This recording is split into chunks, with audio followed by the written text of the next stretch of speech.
Olá, você já leu a sua Bíblia hoje? Nós estamos aqui nessa maratona da leitura bíblica durante um ano e isso é um privilégio para nós, como um corpo de Cristo, conhecer mais desse Evangelho. Eu quero convidar você a estar curtindo, deixando seu comentário, colocando alguma dúvida, interagindo conosco e também compartilhando para todos os grupos do WhatsApp a qual você faz parte, você possa ser bênção na vida dos seus irmãos também. E queridos, como é bom estarmos juntos nesse tempo. Nós queremos incentivar você a fazer a sua leitura diária e depois acompanhar o vídeo, porque assim você vai ler, vai gerar alguma dúvida e você vai poder no vídeo nos acompanhar, até porque no vídeo nós não temos o tempo de ler todo o texto, então nós vamos pontuando alguns pontos chaves.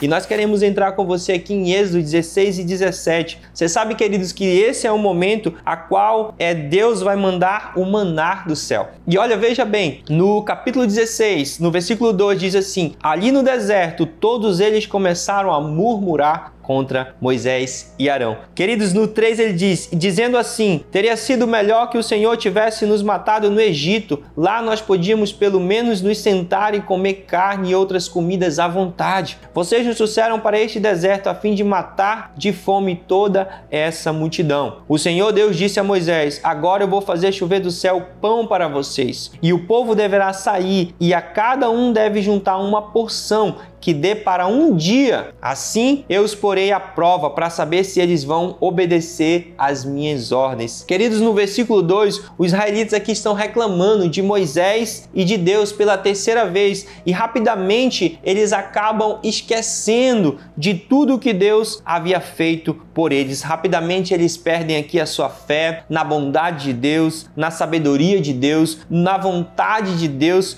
para suas vidas, queridos. E nós devemos entregar todo o nosso caminho e pedir realmente que Deus, humildemente, nós possamos pedir humildemente que Deus possa nos ajudar, possa nos orientar nas soluções dos problemas e confiar que Ele vai agir ao nosso favor. Sabe, queridos, nós aprendemos também nesse texto que mediante as dificuldades, a nossa ação não é de uma murmuração. Realmente nós devemos chegar diante de Deus e confiar que até aqui Ele já nos trouxe, Ele já fez as maravilhas dele e nós devemos confiar, pedir humildemente que Ele nos ajude para que nós possamos encontrar as respostas para aquele momento. E no versículo 4, Deus envia o maná, um alimento especial, enviado milagrosamente dos céus por Deus. E o povo recebe instruções preciosas aqui no tocante ao pão do céu. Quais são essa informação? O objetivo era averiguar a disposição de Israel de confiar em Deus e lhe obedecer. Tanto é que era para pegar somente uma porção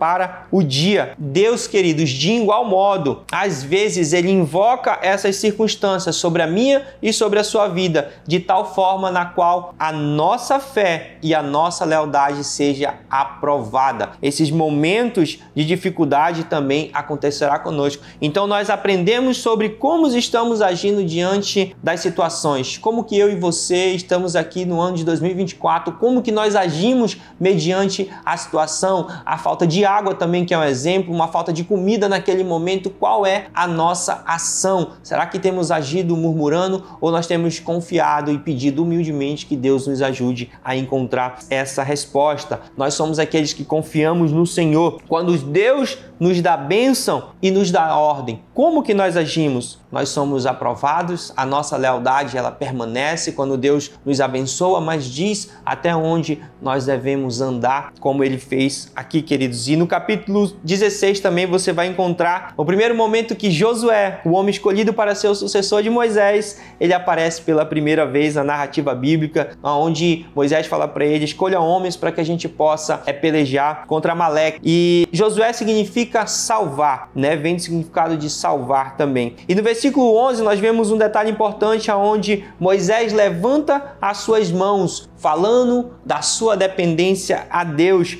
para guerrear contra os amalequitas. Queridos, a força para a vitória de Israel dependia exclusivamente do povo chegar-se diante de Deus continuamente em oração, em fé e obediência. Esse é o ensinamento que o texto quer trazer também para mim e para você hoje. Muitos têm buscado vitória, queridos, e não têm encontrado vitórias, pois não têm buscado na dependência de Deus. tem buscado em outros meios. O ensinamento para nós: vamos voltar à dependência de Deus em oração, em fé, em obediência, e assim nós encontraremos a vitória em Deus. E, queridos, quando nós vamos para esse texto de hoje em Provérbios 7, ele nos ensina. Veja bem esses ensinamentos. Provérbios 7:1, ele fala: meu filho, obedeça as minhas palavras e no íntimo guarda os meus mandamentos. Obedeça aos meus mandamentos e você terá vida. Guarde os meus ensinos como a menina dos seus olhos, amarre-as no dedo, escreva na tábua do seu coração.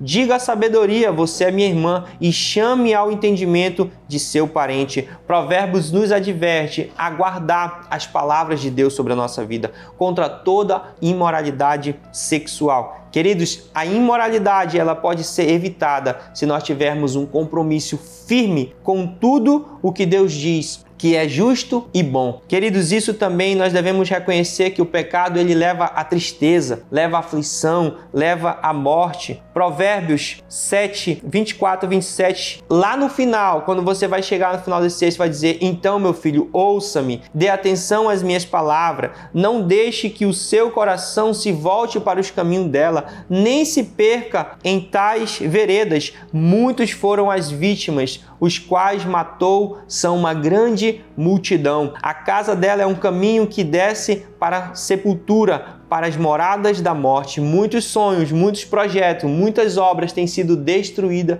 pelo pecado sexual, querido. E eu e você precisamos ter um compromisso todo dia com a palavra de Deus e nos posicionar para podermos andarmos em vitória. Muitos dias, muitos meses e muitos anos, em nome de Jesus, através da palavra, nós vamos andar em vitória. E quando nós chegamos no nosso último texto de hoje, Hebreus 12, ele vem nos falar: portanto, também nós, uma vez que estamos rodeados por tão grande nuvem de testemunhas, livremo-nos de tudo que nos atrapalha e do pecado que nos envolve e corramos com perseverança a corrida que nos é proposta, tendo os olhos fitos em Jesus, autor e consumador da nossa fé. Ele, pela alegria que lhe foi proposta, suportou a cruz, desprezando a vergonha, e assentou-se à direita do Deus Pai. Olha, queridos, para corrermos a carreira que nos foi proposta, nós devemos compreender que essa corrida é um teste de fé neste mundo e vai durar a vida toda. Precisamos perseverar todos os dias. Queridos, devemos nela deixar de lado os pecados que nos atrapalham, que nos faz ficar para trás também nessa corrida de fé que nós estamos vivendo hoje.